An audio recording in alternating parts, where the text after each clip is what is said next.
Welcome to the Flower Lounge, a place for conversations with wildly creative people and a little plant-loving wisdom to help you experience life in full bloom. I'm Katie Hess, flower alchemist and founder of LOTUSWEI, and I believe in a world where we're all living at our personal edge.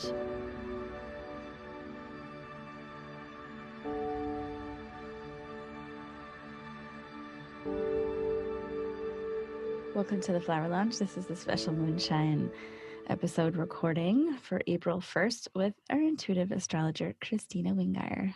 Thanks for being with us, Kristina. Thanks for having me, Katie. Welcome to April. Springtime. So spring. Oh my goodness. The spring is off the hook over here in the Central Coast. It's so beautiful. We had so much rain this winter, so the hills are very green and all the flowers are blooming. So beautiful. So much pride in Madeira. I had no idea until I moved here how many colors that flower actually comes in. Wow. Not Yeah, I was just in LA over the weekend and just driving from Phoenix to LA and back. Like the mountains were just like awash in chartreuse and orange from like just like an incredible super bloom of wildflowers. Yes, the super bloom is in effect. It's beautiful. So that feels good. And I know that not everybody who's listening is in springtime. And I also, even in the Northern Hemisphere, you know, I have a friend that lives in Nebraska and she's like, my spring is mud and birdsong. So anywho, April. So March was pretty interesting with that Mercury retrograde, wouldn't you say? Yeah, I kind of felt like a combination between floating and drowning, like floating in mud. Does that make any sense? Floating in mud. Yeah, because it's sticky. Like you want to kind of surrender to the float, but it feels kind of sticky and uncomfortable at the same time. But very purifying, that mud. So as we enter this month, you know, the Mercury has just stationed direct a few days before, and that is a wonderful thing. Mercury is still moving kind of slowly. So it's not as though it's full steam ahead with Mercury, but this Mercury direct and Mars having just moved into Gemini is picking up the pace. And we enter the month with the moon waning, like the moon is letting go of light and releasing things, and in the sign of Pisces. And so the first few days of the month with that moon in Pisces, I feel like it's really kind of reviewing and integrating the Mercury retrograde territory. On Tuesday the 2nd, there'll be the third Mercury-Neptune conjunction. We've talked about this before. That kind of Neptune is that dream and that vision and that inspiration. It can also be confusing and disorienting.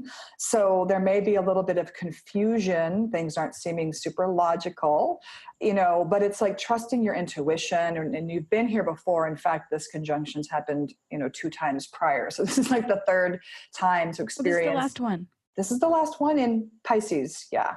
Yeah. So this is the conclusion. And you're like, really, you've been here before, like feel your way through, trust your gut.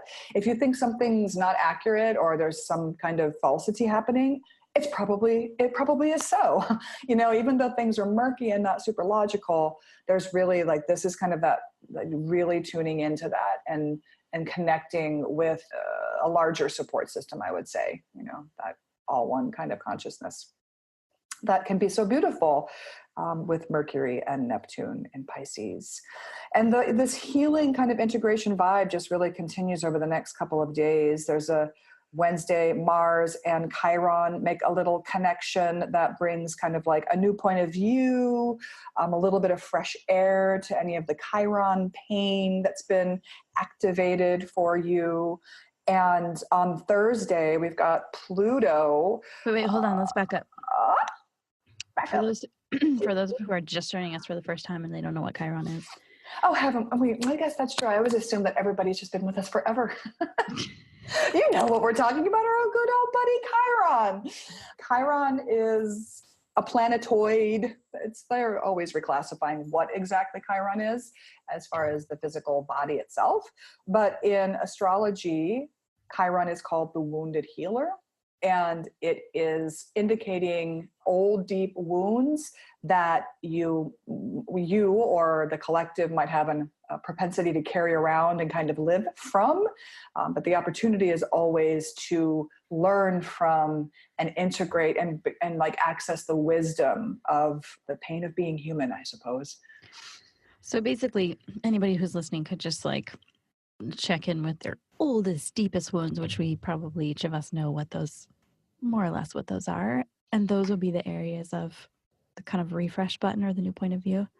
I'd say so. And especially in areas we're thinking about identity, like childhood, ways that working with impulsive energy or anger and heat, things like that as well, and ways that you might have been domesticated as a child that kind of like boxed you in, and just wanting to be able to express yourself and be who you are. Ooh, so I feel like that expression of yourself. Is that how I said? I don't know if I said that. Okay, yeah. I mean, fully, right? But is it tying into the flowers? It is. That's what I feel like. That's what I feel like this month is all about. Like can I just jump in here? Please do. I'm so excited about this flower, sweet pea. You know, you look at it and it seems like very gentle and sweet and roughly in pink, but it's really a powerhouse because it's really gently and nicely encouraging us into the fullest expression of who we are. That sounds kind of woo-woo and out there, but it is allowing us to draw ourselves toward greater prosperity and abundance and step into the largest version of who we can be right now. I like it. It's great for when you like, you know, feel like you're hitting walls, like, or speed bumps, or like, how am I going to get through this one? And sort of organically figure out a bigger, better way to get through. Well, that'll be good for us all month long. We'll talk about why as we go. But I'm looking at this elixir, which I just took, and it's delicious. And I adore sweet peas for so many reasons. I love how it says open-mindedness on it because, I mean, I know the mind is everywhere, but a lot of times we think about the mind being in the head, right? We think about that head and mind connection. And with Aries in medical astrology, Aries is in the head, and that, you know, how heat rises and like when you get really stuck in your mind or stuck in your head and headaches and tension and things like that. Like, I think that could be a physical manifestation of, you know, where we're not expressing what we need to express to heal the wound, you know? So just, I made that connection as I was reading that open-mindedness and just softening in the. Yeah. And open-minded to what's possible, right? Like if you dig deep, there's a lot of things that we're actually not open-minded to. Like, what if you had a private jet, right?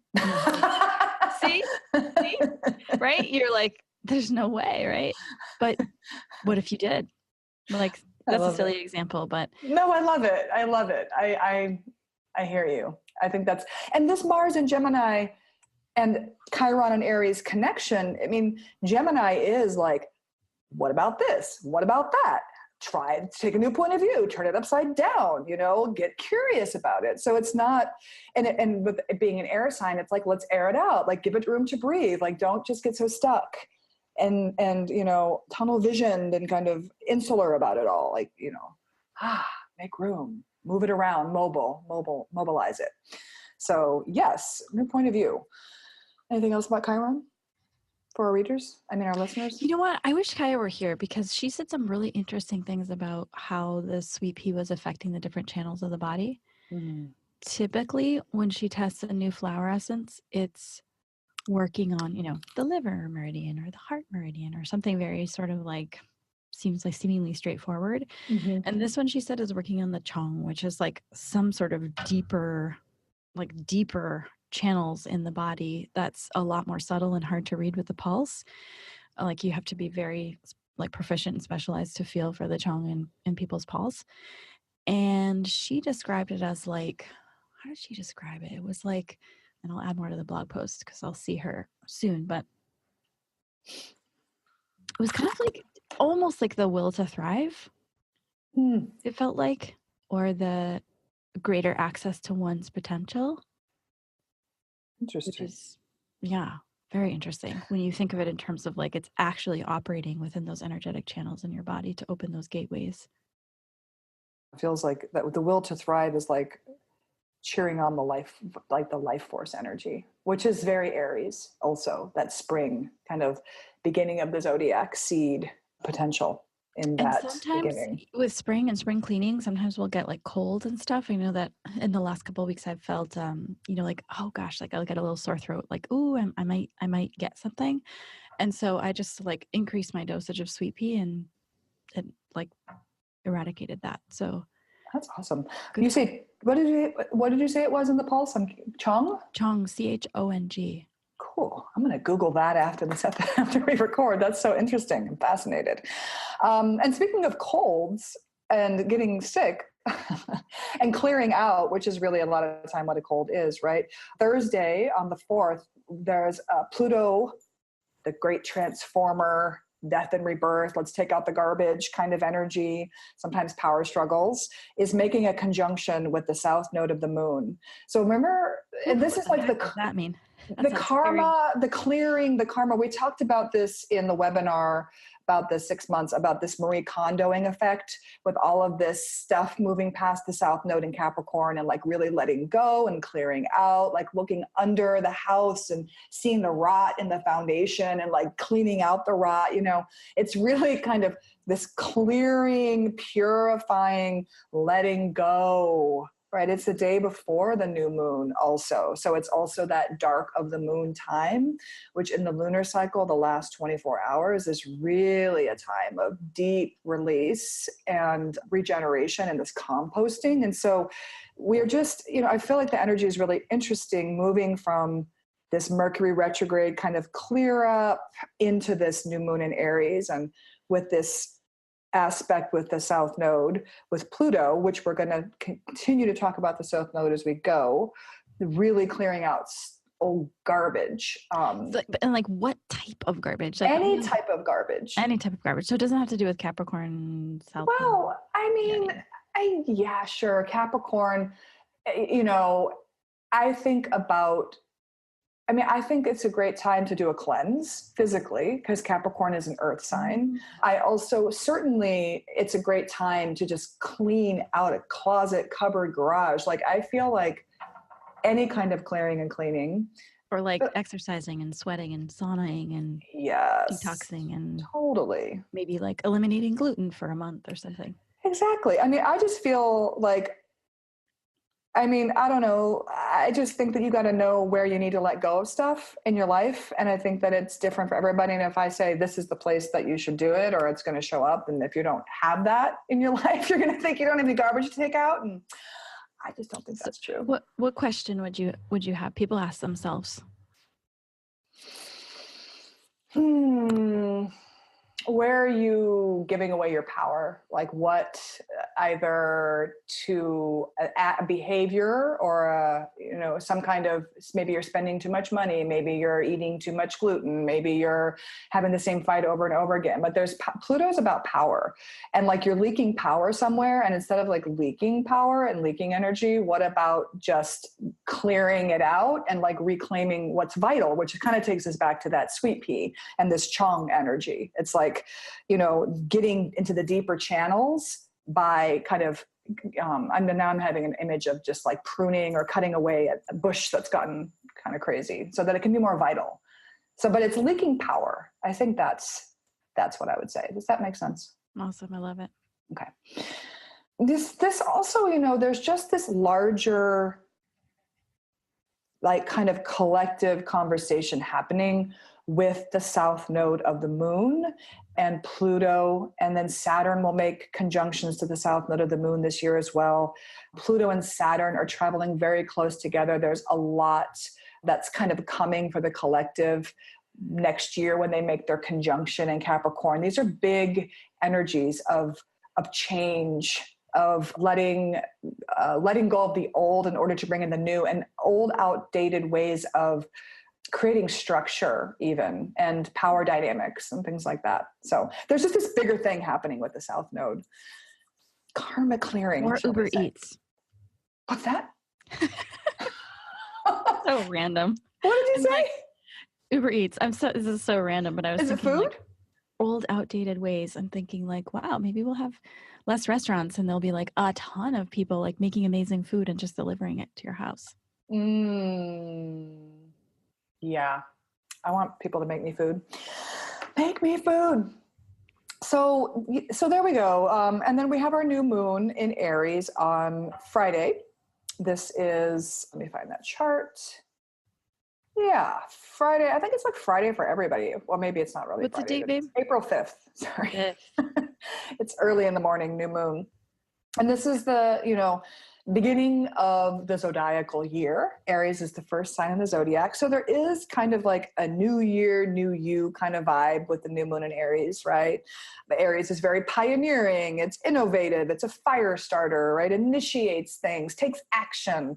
So it's a really nice time to kind of harness the energy of the sun and the moon, right? Together in Aries, which is the ruler of Aries is Mars. Right. And in astrology, we look at, okay, the sun and the moon are in this sign, but what's the planetary ruler doing? Mars is in Gemini. Mars is pretty active as well. So there's a lot of active and kind of new ideas bubbling up. And that feels really good, right? It's a great time to kind of think about what you want to launch or start a new project or things like that. However, there is a very strong challenging aspect from Saturn in Capricorn. And so what this is simply saying is that you may feel some restrictions or some kind of, you can't go as fast as you want, or your ideas are coming quicker than you're actually able to put them into practice. And so whatever you need to do to, again, clear out the things that are clogging you or like the extra, the non-essentials, and allow the pressure that you feel, the restrictions, actually hone you and create, it's like the pressure creates a diamond, because instead of just going wild and unleashing your horse, getting on your wagon and like, let's go across the prairie or whatever. In the wrong direction. Yeah, but you're going really fast, and it feels really good because, you're going really fast. But you're going in the like slightly wrong direction. Exactly. Yeah, you're kind of, so, a degree off. Yeah. Or you can't even go as fast as you want because your wagon is full of stuff that you don't really need, right? Mm-hmm. So there is this like, woo, new moon, and like, okay, it's not necessarily going to be so easy, and that's okay, because again, these challenges are helping to refine you. There's also, what did I say? Oh, never mind. I'm like looking at all my crazy notes. Okay. You really need to create the structures and the plans to implement the ideas that are bursting forth. That's the thing, ideas are great. Action is great. How are you going to carry it through? Aries is a cardinal sign. Cardinal signs are fantastic at starting projects, leading, all of that good stuff. The follow through is important to consider. Okay. So with that in mind, what do you think about for their new moon ritual? I mean, I can tell you what I would do, but I feel like I say the same thing every time. Are you going to make a list? Yeah, of course. It's good. I think it's a very... It's like put on music that inspires you and time yourself so you know that you'll actually do it just like 20 minutes, and have a beautiful piece of paper and some markers and just like brain dump, like go nuts. What's possible? Mm-hmm. It's that like fire starter. It's like, if now is the time to come up with the ideas, and like jot them all down. Mm-hmm. And then you can add structure and logistics to how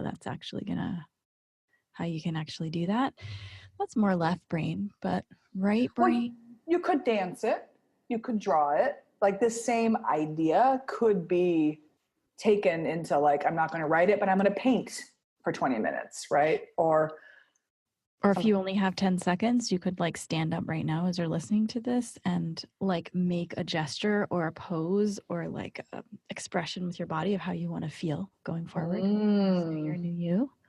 Or you could choose like a word, sort of like a mantra word that's going to be like a theme that you really kind of keep coming back to remind yourself. Or find a theme song.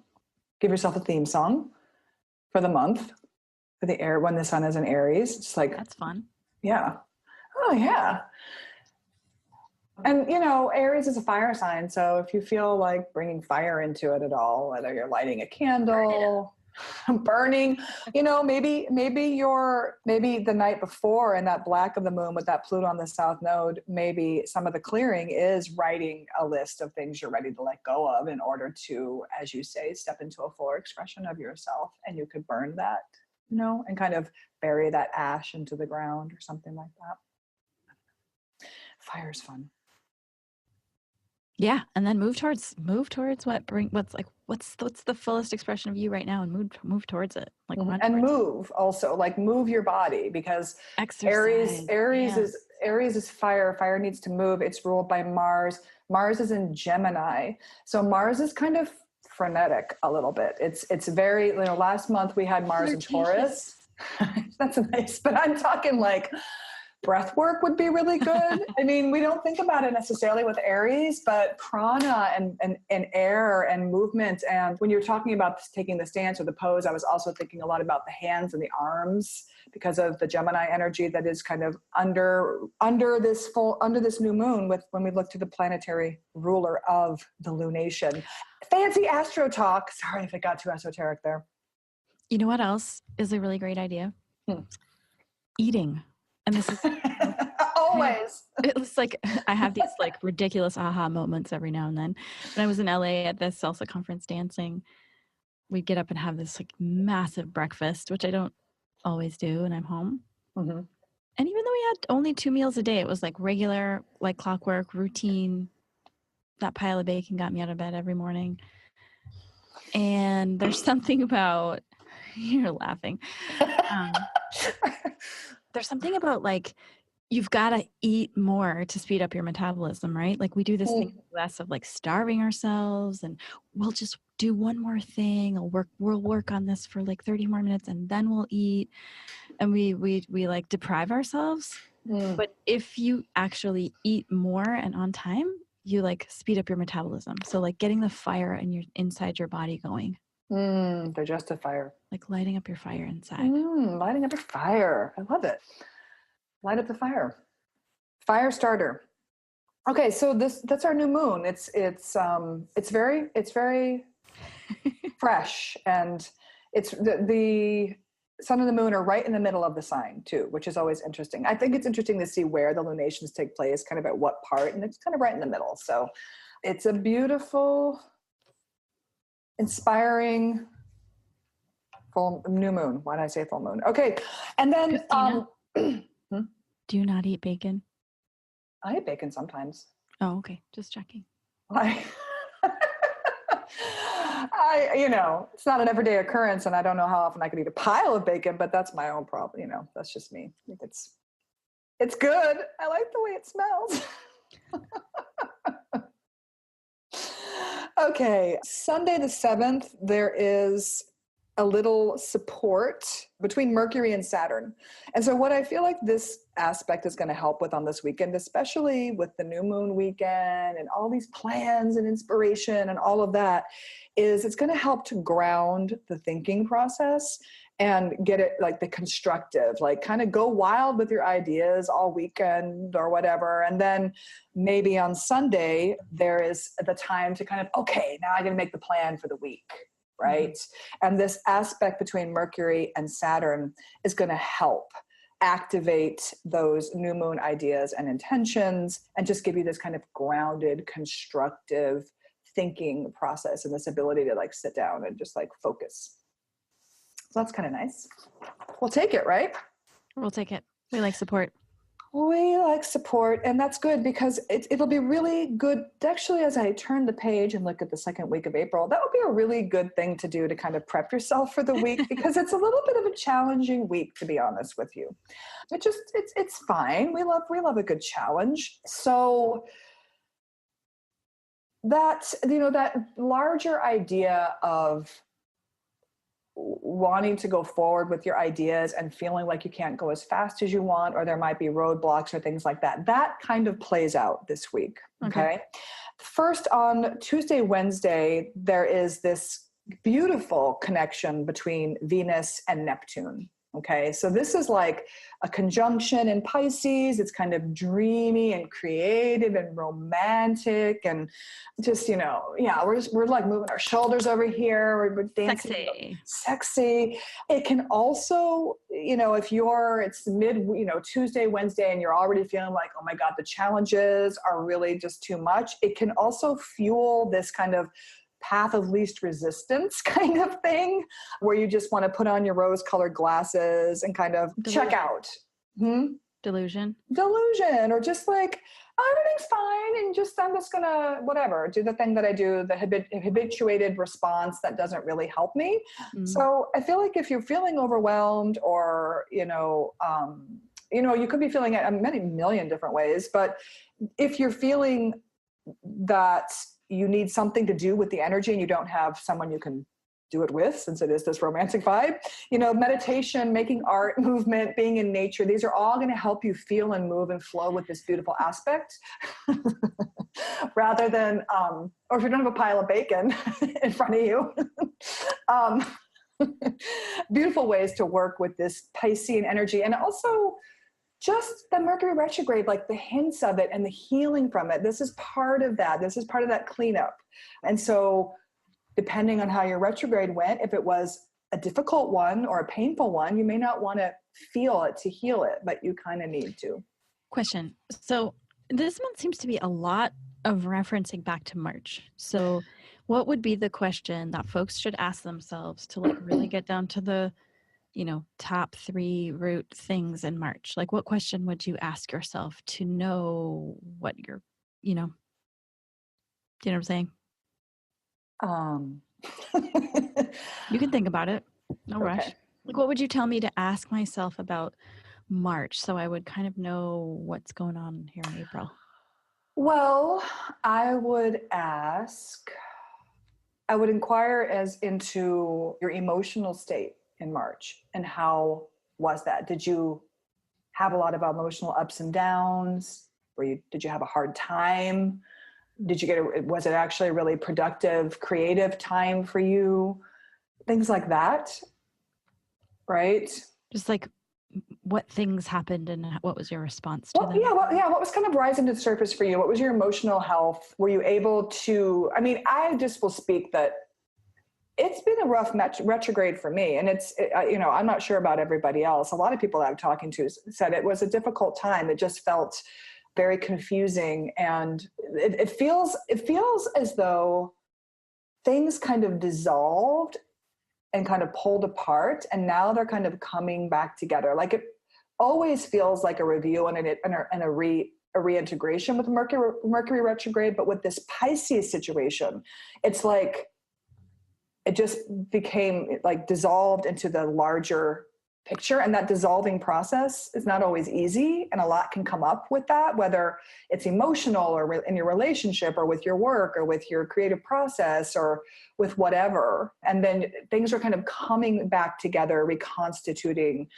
in a new way. And so when that happens, I feel like sometimes the coming back together, you kind of move through the same feelings that you had before, but now we're healing and integrating. We don't need to go backward with it, into it, down into it.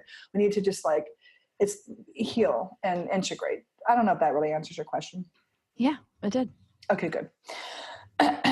So this is actually a really healing vibe as well as romantic and dreamy and creative, because again, the reason I feel like I keep talking about March is that this Venus in Pisces and just really cleaning up after that retrograde. Couldn't you also say it's the time to fall in love with yourself? I could and I would, and I love that you said it. That's beautiful. That's really beautiful. Oh, I'm going to spray some wild abundance on that. You want to talk about this delicious spray while I'm spraying it? Yeah, it's like, talk about falling in love with yourself. It's like letting your unleashed, wild, uninhibited parts of yourself bloom, and loving all parts of yourself, and inviting in synchronicity and magic, and acting like the peony, just super lush and inviting and magnetizing without effort. So sort of like starting to implement practices or states of being, like being states that magnetize a greater expression of you without efforting. I love that because Venus is magnetic. Yeah. That's Venus pulls things together. That's why this cunning reconstitution, right? We started out the month with the Mercury-Neptune conjunction that third time. Now Venus is hanging out with Neptune. And Venus is, again, like that magnetic energy pulling things back together and inviting you to love yourself fully, fall in love with yourself, despite the wounds, despite the, whatever happened, and not to go down that path of least resistance, which could be the way that you don't love yourself, is these habituated behaviors and things like that, or kind of avoidance and things like that. But just love that. That's so beautiful, Katie.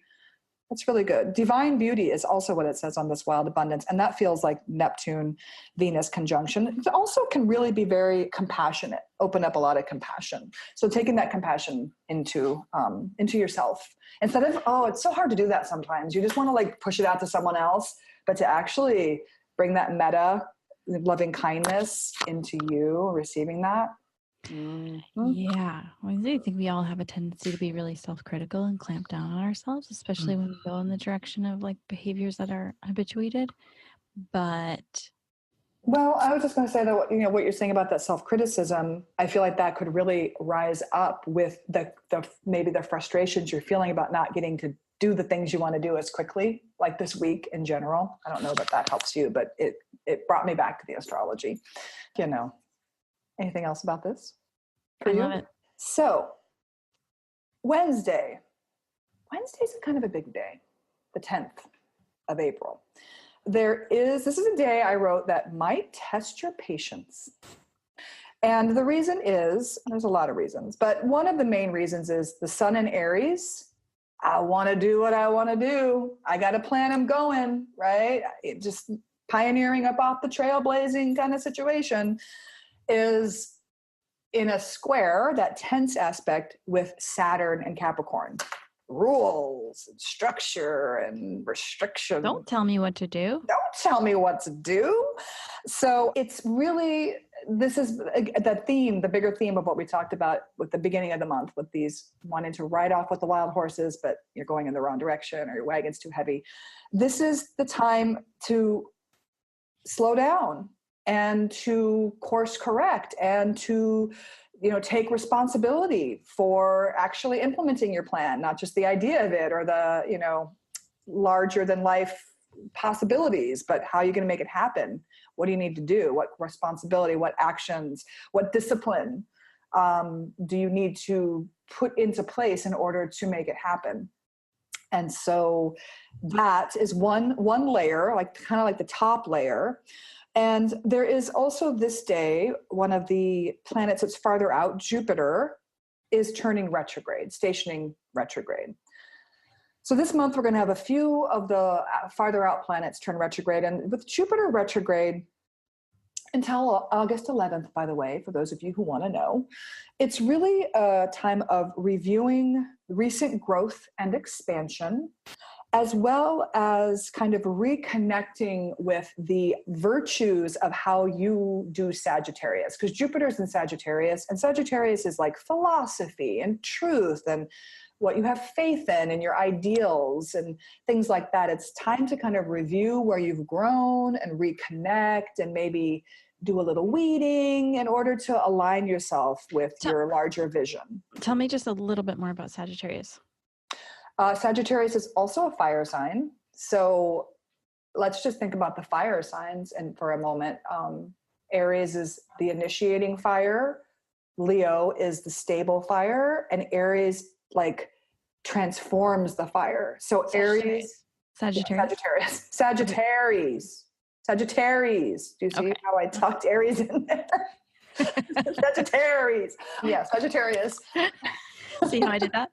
See how I did that? See how this Mercury and Gemini did that? Okay. Anyway. Transform the fire. TMI.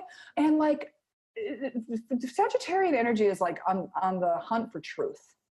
truth with a capital T, kind of like relentless, restless investigations, philosophy of life. Like, how do you live your life? Like what, expanding it, mind expansion kind of situation. Jupiter rules Sagittarius. And so again, your faith, your ideals, what you hope, sharing that fire and that inspiration. And so Jupiter's been in Sag since late last year, very happy. We're all happy because Jupiter's in Sag and Jupiter rules Sag and we feel all this expansion. It's time to just back it up a little bit, do a little reviewing and reconnect with your values, right? And so that's a slowdown of energy when a planet's stationed. So it's another kind of slowdown. And then again, we all love Jupiter moving forward because it's like more.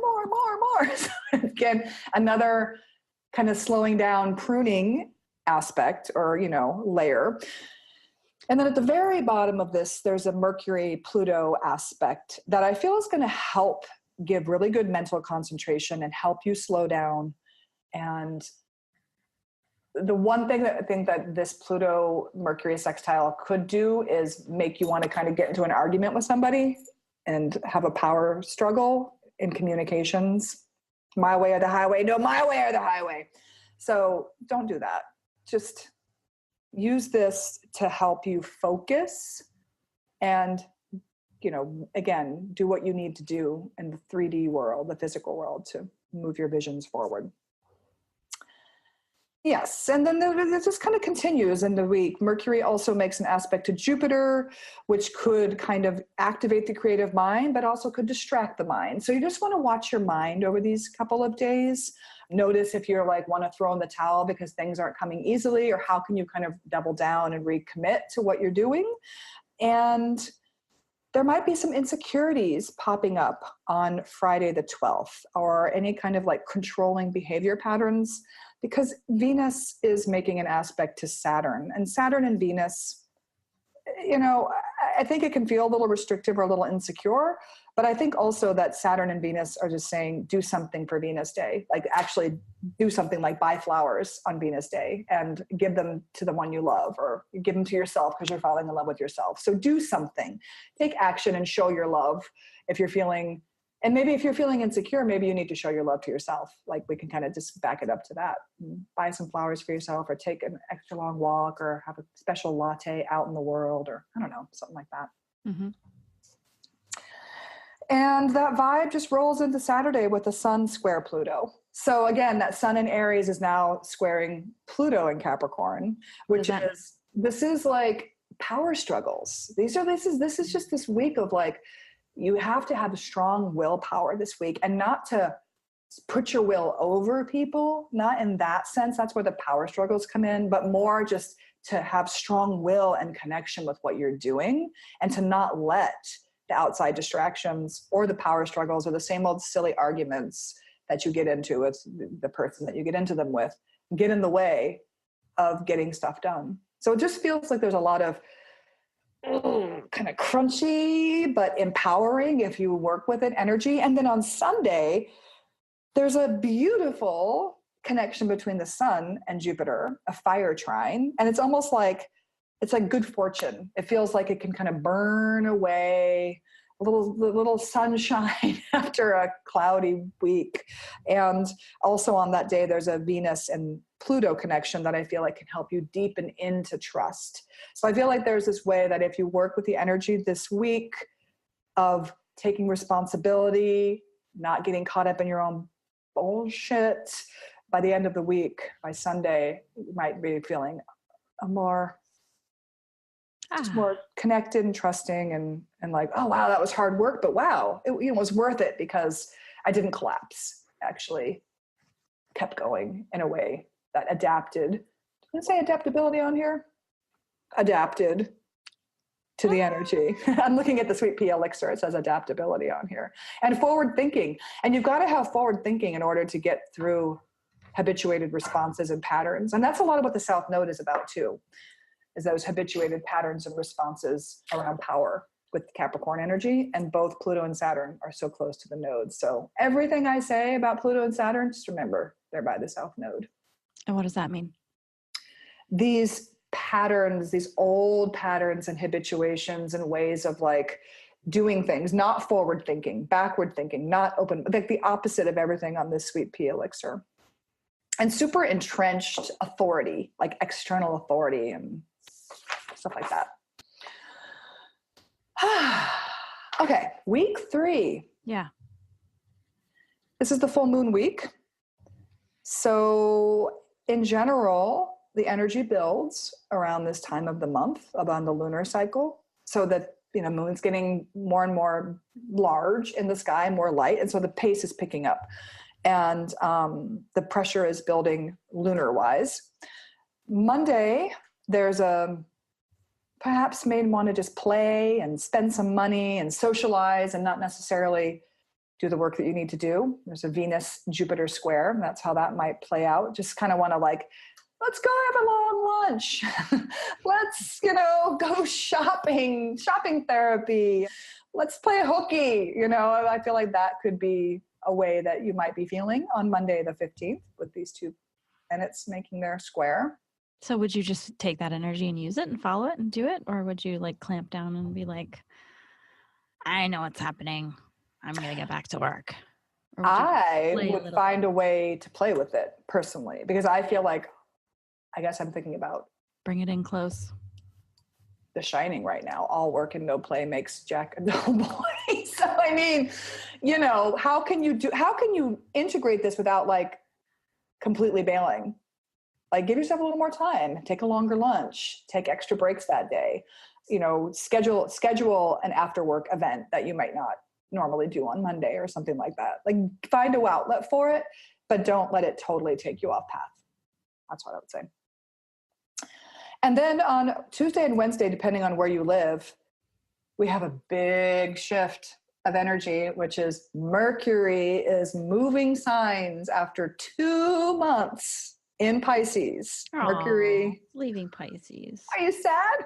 Yeah, I Why? like leaving Pisces. You do? It's very comfortable. Anything in Pisces is very comfortable for me. I think. Yeah. Well, the rest of the world, no. The Mercury, all the retrogrades this year are going to be primarily in water signs. And so Mercury was spending a lot of time in water this year. That's just how it's going to go. So we got to get used to this, different ways of communicating and thinking and the emotions and all that. It's going to be up this year a lot. What are we moving into? Aries.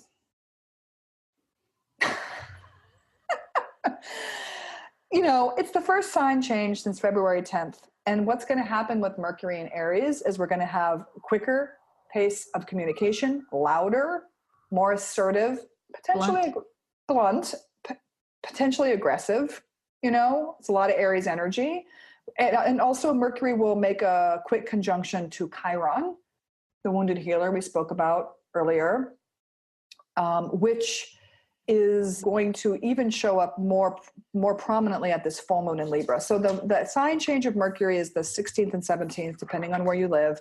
And then the Friday the 19th, we have the full moon in Libra.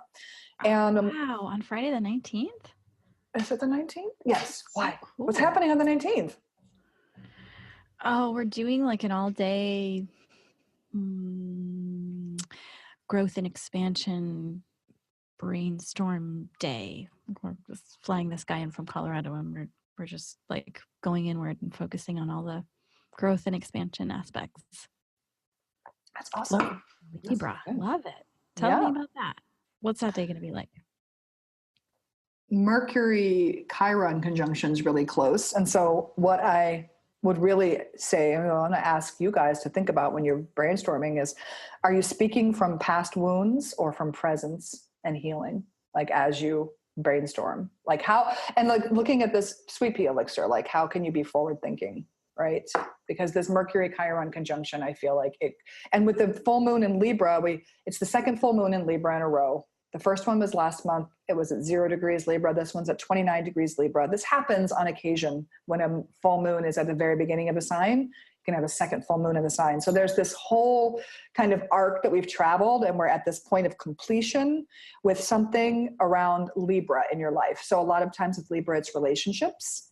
And a lot of times with relationships, it's kind of the give and take balance, how that dynamic goes. And it's the Libra Aries axis that's being lit up by the sun and the moon. So Aries is the me, And the Libra is like, no, you. Yeah, you. Let me make sure you're okay. So how can we bring more balance? What's coming to resolution in some relationship dynamic that's been active in your life that you've been paying attention to? And I really think it's important to kind of get out of your own way with this one. And that doesn't mean to not advocate for yourself. Hello, Mercury is in Aries. You're not going to not be able to advocate for yourself, but to, again, like open-mindedness, adaptability, forward thinking. It's probably not something that you've experienced before, the solution or the way forward. Does that make sense?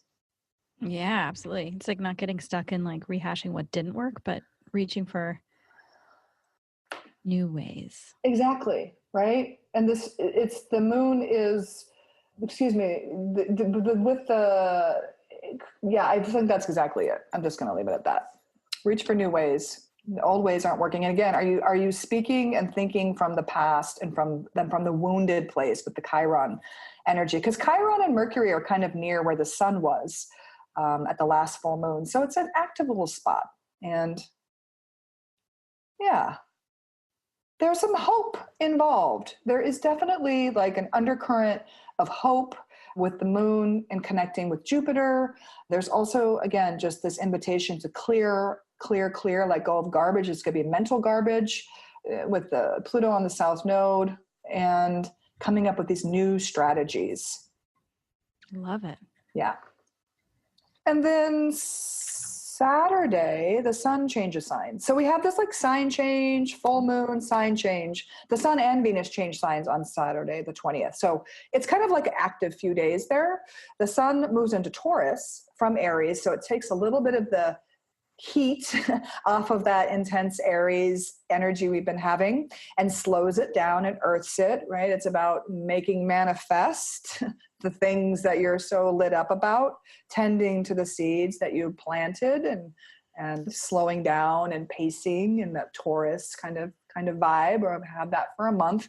And at the same day, Venus moves from Pisces, where she's been just so loving and so present, and that whole compassion channel has been activated into Aries, which is a very big shift in energy for Venus. It's very bold. It's very courageous. It's Mars's territory, right? In traditional astrology, Venus is not happy in Aries, but it's a very independent. So there may be a little bit of, just taking care of your own needs rather than worrying about everybody else. Venus will be in Aries for about, where is she moving? About a month. She moves into Taurus on May 15th.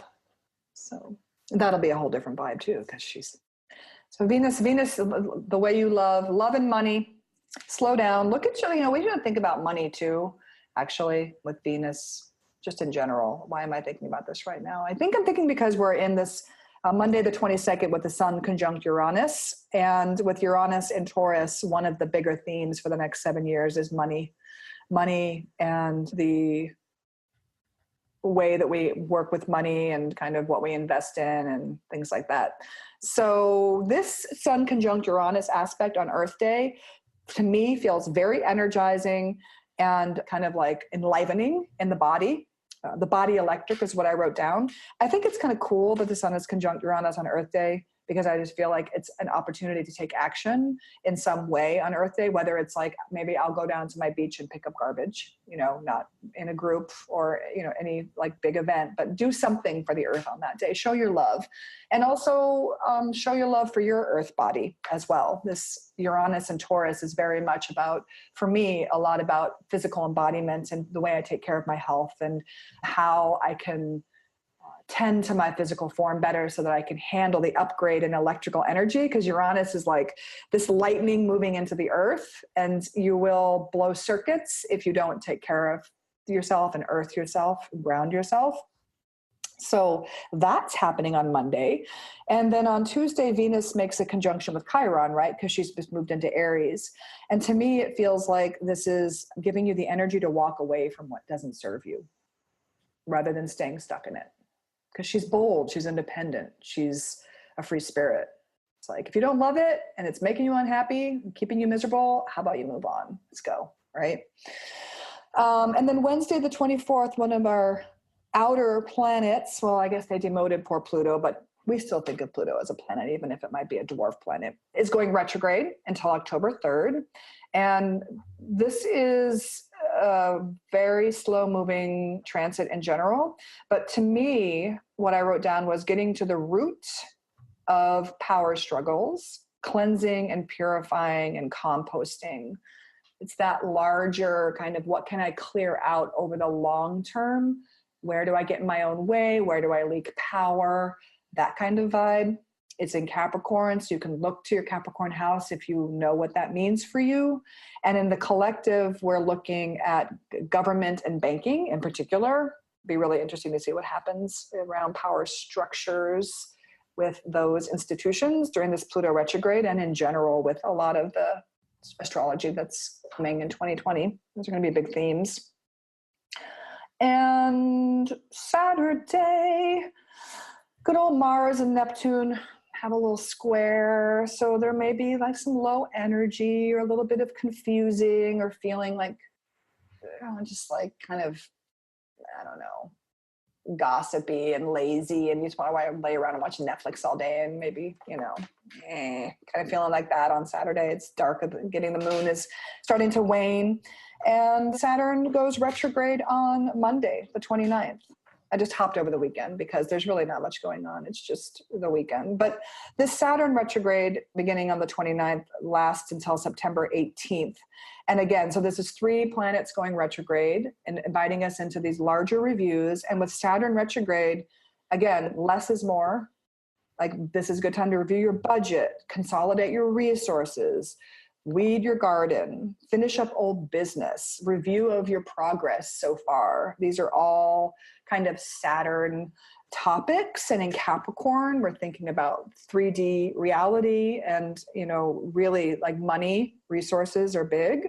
And Saturn is conjunct the south node of the moon also right around this station retrograde. So this slowing down and stationing right on the south node of the moon is really like also inviting us to look into the cause and effect results of actions and inactions in your life, and kind of like taking responsibility and living in integrity, like doing the things that you might need to do to let go of some types of ways of living. And again, I really think it comes back to like how you're spending your money and what you're investing in. A lot around finance for some reason is coming to me right now. The Saturn on the south node is going to happen 2 more times this year. So it's a repeated effect. And each time Saturn comes to the south node, it's an opportunity to prune a little more, to Marie Kondo. Do you know the other dates? 7-4, July 4th, Mm-hmm. and I believe September 28th. And then the July 4th one will be retrograde. And that'll be an interesting one to look at on the collective larger scale. So these outer planet retrogrades are really interesting. And with the outer planets, a lot of astrology, of mundane astrology, like governments and countries and like politics and all that, those play out on these larger transits. So there's some shifts happening. And I think that's just where I'm going to end it. That's okay. That's So enough. what would you, that's a lot. How would you summarize that? I wouldn't. I feel like this is a month where it's that idea of healing and integrating from the retrograde and getting inspired and having like this kind of fresh energy, and then taking responsibility for activating and working with and using that energy in a productive way, rather than just writing down all your ideas and, oh, they're so great. And you don't have, and honestly, I would say picking an idea and focusing on something. I know myself, I'm a Gemini. I have a million ideas. I love to learn new things. I love to do new things. And the more that I focus in and the more that I like let things go and do one thing at a time, it's actually really good for me, even though it's like really challenging. And so it may feel challenging to do that, but I feel like honing in and focusing will take that idea farther than just kind of giving into the wild Aries impulses of starting new things and being a pioneer. I have an idea. What is your idea? Ooh, hard to articulate, but like, since there's also a theme of like, how are you giving away your power? Mm-hmm. It's like with whatever strategy or idea you choose to implement and execute in a really like tangible, grounded way, that is an antidote for helping you embrace your power. Oh, does that make sense? Yes. Say that again. Okay, so I love your idea of picking an idea and focusing on something, grounding it into like a tangible plan. And that is one of the antidotes that can move you out of giving your power away and move you towards the fullest expression of who you are without leaking energy. Absolutely. Yes, that makes sense. That's really good. So this is the best medicine for you, right? Picking your idea and grounding it into it it's empowering, it's invigorating. It may feel restrictive, but again, like any pressures that are happening, it's polishing the diamond. I know that's a metaphor that's sometimes overused, but that pressure and that focus, it's very clarifying, right? Rather than continuing to just pile new things and try new things. And because that is in a sense, sometimes a way to leak power. It's too scattered. With Mars and Gemini, we have to really watch out for that this month too, because Gemini can be a little scattered. There's a lot of movement and mobility and ideas and shifting and changing, and that's important to be able to do that. But instead of changing, maybe it's like take a new perspective or a new point of view on the same thing, so that it's not, okay, I'm bailing on this and moving on to that, but like, oh, how can I freshen this up now? Because it's getting a little stale. What can I do? Yeah. Antidote. I love it. And wild abundance. Spray it on. People. I mean, it's great if we're talking about like money and resources and budgeting and how we're spending money, and then using wild abundance. I love it. Well, it's tax season, I suppose. I mean, it's a normal time for budget review. I didn't even think about that. I'm like why is money and finances on my mind? Oh yeah, it's tax time. So it's kind of like the natural time to be doing that. And the astrology is really about like pruning. Again, it's not just happening in your life. These things are happening on collective levels as well. And so there's a lot around budgeting and finances and money that's a lot of astrologers are talking about for 2020 and things that are up for big changes. So you really want to get a hold of that now, not just because of taxes, but just for yourself and for your own stability, right? Makes sense. Yes. Oh, April. You're going to be so different than March. No kidding, huh? Much quicker pace. March seemed like the longest month ever. I guess it does have 31 days, but still, it seemed like it had 62 days or something. Double time. All right. Well, this is going to be a great month. Thank you for laying that all out. I'm really excited about it. We'll have all the details and everything in written form if you want to review and go back to it on the blog post. And of course, if you are more interested in diving into your own specific chart and how this month will specifically affect you and all the planets and everything in your own house, in your own body, then of course you can always look up KristinaWingeier.com and book a private session. But for the overall picture, I think that's pretty complete. It's a lot. I think so. Yeah. We chatted a lot today. A long one. Hope it's of service. That's the most important thing. Thanks for being with us, Kristina. Thanks, Katie.